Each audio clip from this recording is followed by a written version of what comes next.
নমস্কার, আমি ডাক্তার প্রকাশ Mallick, consultant homeopath. দীর্ঘ 38 বছর ধরে হোমিওপ্যাথি চিকিৎসার সঙ্গে যুক্ত আছি। আজকে একটা সমস্যা নিয়ে কথা বলবো, সেটা হচ্ছে উইথড্রল সিমটমস। আমাদের কাছে, বিশেষ করে আমার কাছে, ক্যান্সার, হাঁপানি, যৌনরোগ, চর্মরোগ, হৃদরোগ এবং এই সব পেশেন্টগুলো যখন সব ব্যাধিতে কাজ হয় না ভেবে আমার কাছে আসে, এবং তাদের প্রথম প্রশ্ন হলো যে স্যার আমি তো এলোপ্যাথি খাই, এগুলো কি ছেড়ে দেবো, আপনার ওষুধ খাবো? এবং এখানে দুটো প্রশ্ন। তাহলে আমি বলি না, আপনি ছাড়বেন না।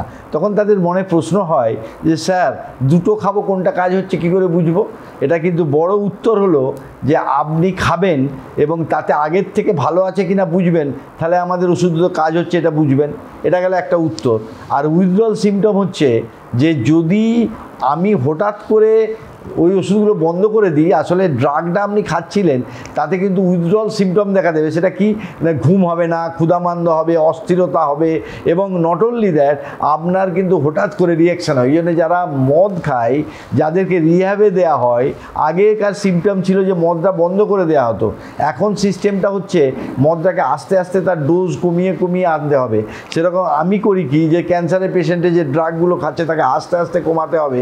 যখন ভালো থাকছেন তখন একদিন কমালেন, দুদিন কমালেন, একদিন ছাড়া কমালেন, দুদিন ছাড়া কমালেন, তারপরে যদি খারাপ থাকেন আবার শুরু করবেন, তারপরে আবার ভালো থাকলে আবার এইভাবে ছাড়তে ছাড়তে একশো উইথড্রল করে দিতে হবে, না হলে উইথড্রল সিমটম দেখা দেবে। তাই আমরা কিন্তু এই উইথড্রল সিমটমসের ব্যাপারে, এবং হঠাৎ করেই যদি আমরা ওষুধ বন্ধ করি তাহলে কিন্তু মানুষের ক্ষতি হবে, তিনি মারাও যেতে পারেন। তাই আমি এইটাও বলতে চাইছি যে এরকম অনেকে প্রশ্ন করেন, যারা এই হোমিওপ্যাথি চিকিৎসা এলোপ্যাথি ছেড়ে করতে আসবেন তারা হঠাৎ করে কোনো ওষুধ ত্যাগ করবেন না। আস্তে আস্তে রিদমেটিক্যালি, যেমন আমরা সারেগামা পাদানিসা, কিন্তু আমরা যখন ফিরি তখন সানিদা পা করেই ফিরতে হয়, আমরা হঠাৎ করে ফিরে যেতে পারি না। সেরকম জীবনের যে ছন্দ এবং আমাদের ভাইটাল ফোর্সের যে ছন্দ, সেই ছন্দকে ব্যতি রেখে আমরা কোনো কাজ করলে সেটা কিন্তু ভালো হতে পারে না। তাই এক্ষেত্রে আমার ক্ষেত্রে প্রচুর পেশেন্ট তো তারা এলোপ্যাথি থেকে ঘুরে এসে আমার কাছে করে, এবং তাদের কাছে এইভাবে আমরা উইথড্র করি। এটা সমক্ষে জানানোর জন্যই আমি এই ভিডিওটা করলাম।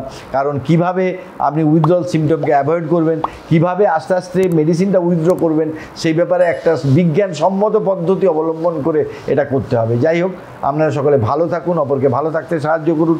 যদি আমাদের ভিডিও আপনার কোনো উপকারে লেগে থাকে তাহলে লাইক করবেন, শেয়ার করবেন, কমেন্টস করবেন। আপনাদের কমেন্টস আমাদের এবং আপনার শেয়ার এবং সাবস্ক্রিপশন আমাদেরকে নতুন নতুনভাবে উৎসাহিত করবে, যার প্রেক্ষিতে আমরা আরও নতুন নতুন ভিডিও করব। যাই হোক, সবশেষে বলি আপনারা ভালো থাকুন, অপরকে ভালো থাকতে সাহায্য করুন। নমস্কার।